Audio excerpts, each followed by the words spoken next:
चलिए आज पुनः हम सब शुकनासोपदेश के अगले पाठ को देखते हैं। पहले हम वाचन करते हैं।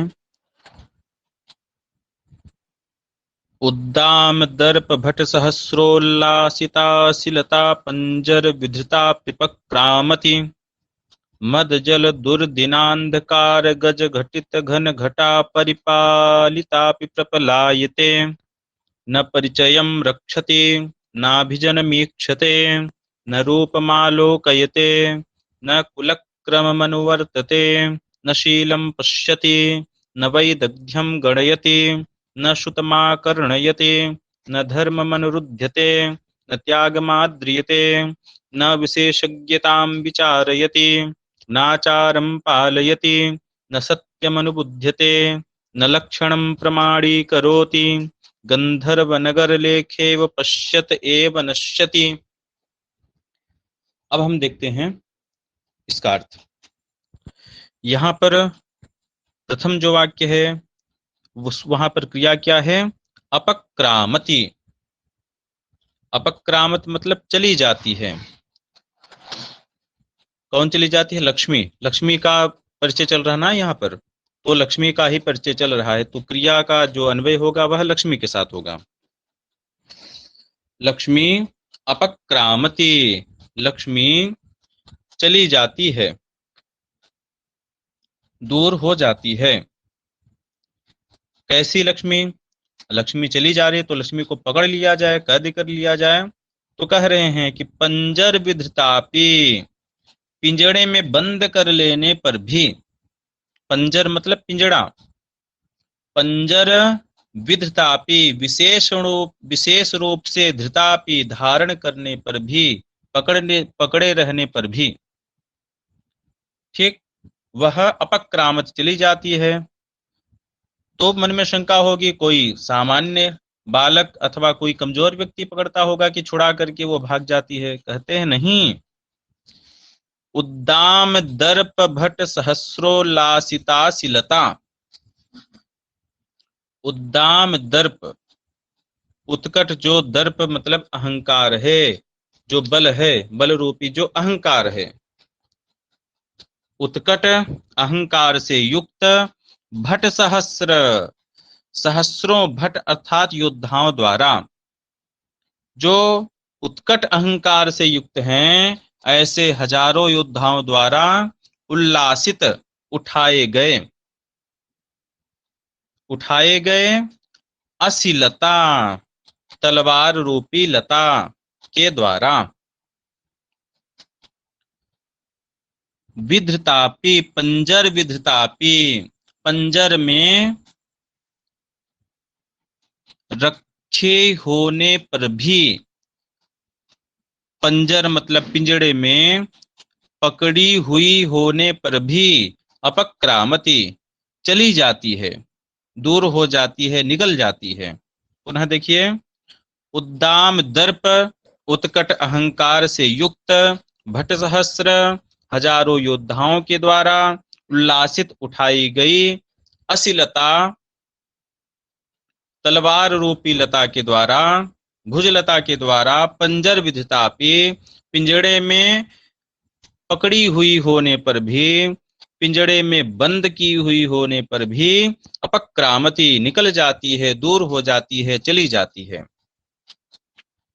दूसरे वाक्य को देखते हैं, प्रपलायते, भाग जाती है। कौन भाग जाती है? तो लक्ष्मी का की चर्चा चल रही है, तो लक्ष्मी भाग जाती है। कैसे भाग जाती है?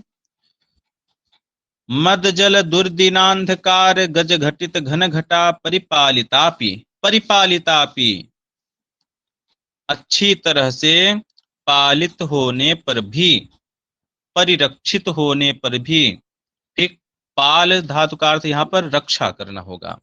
तो परिपालितापि, परिरक्षित होने पर भी, प्रपलायते भाग जाती है। किसके द्वारा परिरक्षित होने पर भी? तो मद जल दुर्दिनांध, मद जल, मद जल रूपी जो दुर्दिन है, दुर्दिन कहते हैं बारिश के मौसम में जब बादल से घिरा हुआ आकाश होता है, और जब चारों तरफ से बादल, काले काले बादल जब घेर लेते हैं तो दिन में भी रात जैसा माहौल हो जाता है, रात जैसा वातावरण हो जाता है। तो उसे ही हम क्या कहते हैं? दुर्दिन। बिल्कुल रात्रि की तरह हो जाता है। यदि काले काले बादल चारों तरफ घेर लेते हैं तो रात्रि के समान वातावरण हो जाता है, तो उसे ही हम कहते हैं दुर्दिन। तो मद जल के द्वारा दुर्दिन, मद जल रूपी जो दुर्दिन है, मेघाच्छन्न दिन है, उस दिन के कारण अंधकार, अंधकार उत्पन्न करने वाले गज घटित घन घटा, गज रूपी जो घन घटा है, मेघ का समूह है, उस मेघ के समूह के द्वारा परिपालितापि, रोके जाने पर भी, पालित किए जाने पर भी, रक्षित किए जाने पर भी प्रपलायते, भाग जाती है। और कैसी है? न परिचयम रक्षति, वह परिचय की रक्षा नहीं करती है। सामान्यतः देखा जाता है कि जिसके साथ हम हमेशा रहते हैं उससे दूर होने में कोई संकोच हमें रहता है, बहुत कठिनता से हम दूर हो पाते हैं। लेकिन यह लक्ष्मी कैसी है? न परिचयम रक्षति, यह परिचय की कोई रक्षा नहीं करती है। ठीक, परिचय का प्रवाह रक्षा नहीं करती है। न अभिजनम ईक्षते, न तो अभिजन को देखती है। अभिजन अर्थात जो उच्च कुल है उसे हम अभिजन कहते हैं। वह उच्च कुल को भी नहीं देखती है, उच्च कुल से भी चली जाती है कि उच्च कुल में वह हमेशा रहे। न अभिजनम ईक्षते, उच्च कुल को भी नहीं देखती है। और न रूपम आलोकयते, न तो रूप को देखती है कि रूपवान के पास जाए और कुरूप के पास नहीं जाए। ठीक, तो रूप, न रूपम आलोकयते, रूप को भी लक्ष्मी नहीं देखती है। न कुलक्रमम अनुवर्तते, कुलक्रम को भी नहीं देखती है, वंश परंपरा को भी नहीं देखती है। कुछ गुण, कुछ वस्तुएं होती है वंश परंपरा से हमें प्राप्त होती है, लेकिन जो लक्ष्मी है वह वंश परंपरा को नहीं देखती है कि पिता से पुत्र को मिले, पुत्र से उसके पुत्र को मिले, यह भी लक्ष्मी नहीं देखती है। न कुलक्रमम अनुवर्तते। और न शीलम पश्यति, न तो शील को देखती है। शील अर्थात सच्चरित्रता। ऐसा भी नहीं है कि सच्चरित्र के पास लक्ष्मी रहे और दुष्चरित्र के पास नहीं रहे, ऐसा भी नहीं है। तो न शीलम पश्यति, लक्ष्मी शील को भी, सच्चरित्रता को भी नहीं देखती है। न वैदग्ध्यम गणयति, विदग्धता की भी गणना नहीं करती है। विदग्धता अर्थात पांडित्य, विद्वत्ता। तो पांडित्य, वैदग्ध्यता, वैदग्ध्य की भी गणना नहीं करती है, उसका भी आदर नहीं करती है। न श्रुतम आकर्णयति, श्रुत अर्थात शास्त्र, वह शास्त्र को भी नहीं सुनती है कि जो शास्त्रज्ञ है उसके पास रहे। और न धर्मम अनुरुध्यते, और न ही धर्म को मानती है। धर्म को भी मानने वाली वह नहीं है कि धार्मिक व्यक्ति के पास रहे और अधार्मिक व्यक्ति के पास नहीं रहे। न धर्मम अनुरुध्यते, जो लक्ष्मी है धर्म को भी नहीं मानती है। और न त्यागम आद्रिते, और न ही त्याग का आदर करती है, न ही दान का आदर करती है कि दान देने वाले व्यक्ति के पास रहे। और न विशेषज्ञताम विचार्यति, विशेषज्ञता, विशेष रूप से जो जानने वाले हैं उनका भी विचार नहीं करती है, विशेषता पर भी विचार नहीं करती है। न आचारम पालयति, न ही आचार का पालन करती है। ठीक, जो आचरण से युक्त है, शुद्ध आचरण से युक्त है, शिष्ट जन हैं, उनका भी पालन नहीं करती है, उनके मार्ग पर भी नहीं चलती है। और न सत्यम अनुबुध्यते, न तो सत्य को जानती है। न सत्यम अनुबुध्यते, न ही सत्य को जानती है कि सत्यवादी व्यक्ति के पास रहे और असत्यवादी के पास नहीं रहे, तो सत्य को जानती ही नहीं है। न सत्यम अनुबुध्यते, न ही लक्ष्मी सत्य को जानती है। और न लक्षणम प्रमाणीकरोति, न ही लक्ष्य को प्रमाणित करती है। जैसे ज्योतिष में कुछ लक्षण होते हैं, हस्तरेखा में ध्वज वज्र इत्यादि लक्षण होते हैं, जन्मांग में भी ध्वज वज्र, सामुद्रिक इत्यादि जो शास्त्र हैं वहां पर भी कुछ लक्षण बताए जाते हैं कि यह लक्षण जिसके पास है वह लक्ष्मी से युक्त होगा, धनवान होगा। तो कभी कभी देखा जाता है उस लक्षण से युक्त व्यक्ति के पास भी लक्ष्मी नहीं होती है, तो न लक्षणम प्रमाणीकरोति, लक्षण को भी यह प्रमाणिक नहीं करती है। ध्वज वज्र रेखा इत्यादि से युक्त पुरुष के पास रहे, अन्य के पास न रहे, तो लक्षण को भी यह प्रमाणिक नहीं करती है। और कैसी है लक्ष्मी? गंधर्व नगर लेखा इव पश्यतः एव नश्यति। गंधर्व नगर लेखा, गंधर्व नगर लेखा कहते हैं जब हम देखते हैं कि ऊपर आसमान में, आकाश में बादलों से एक महल की तरह बन जाता है, कोई दृश्य बन जाता है और वह देखते देखते नष्ट भी हो जाता है।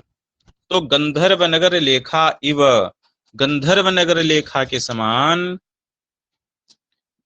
जो यह लक्ष्मी है वह पश्यतः एव नश्यति, देखते ही देखते नष्ट हो जाती है, ऐसी यह लक्ष्मी है। अब यहाँ पर अलंकार तो बहुत जगह अलंकार है, विशेषोक्ति, विभावना का संकर अलंकार है, रूपक अलंकार है, लेकिन विशेष जहां पर अलंकार होगा हम वहीं पर चर्चा करेंगे।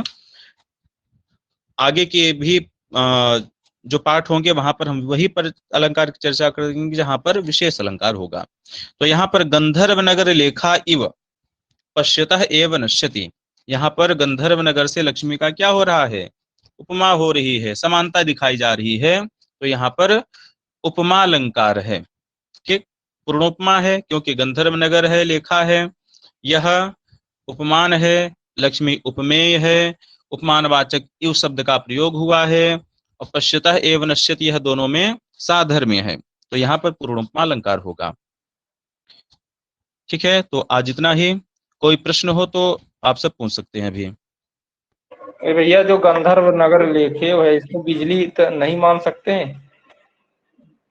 नहीं, लेखा है ना, गंधर्व नगर, नगर का जो लेखा है, एक नगर बन जाता है, स्वर्ग की तरह कोई महल बन गया है, ऐसा नगर लेखा है ना। बिजली नगर का रूप धारण नहीं करती है, तो वह मानो एक नगर का निर्माण हो गया है। जी गुरुजी, इसमें जैसे गंधर्व नगर लेखे हो पश्यते नश्यति लिखा है, इसमें लक्ष्मी नहीं है, तो ये लुप्तोपमा हो गया। हाँ ठीक है, ठीक है, हाँ क्षम्यताम, यहाँ पर गलती होगी क्योंकि लुप्तोपमा हो जाएगी। क्यों लुप्तोपमा हो जाएगी? क्योंकि जो उपमेय है वह नहीं है, यहाँ पर उपमेय का प्रयोग यहाँ पर नहीं हुआ है, तो लुप्तोपमा इस वाक्य में लुप्तोपमा हो जाएगी यह। ठीक है, और लक्ष्मी पूर्व से हम अनुवर्तन कर रहे हैं, इस वाक्य में अगर हम लें तो यहाँ पर लुप्तोपमा होगी। ठीक है, बहुत अच्छा। अन्य कोई प्रश्न किसी का? ठीक, फिर कक्षा को यहीं पर पूर्ण करते हैं। सर्वेभ्यो नमो नमः, धन्यवादाः।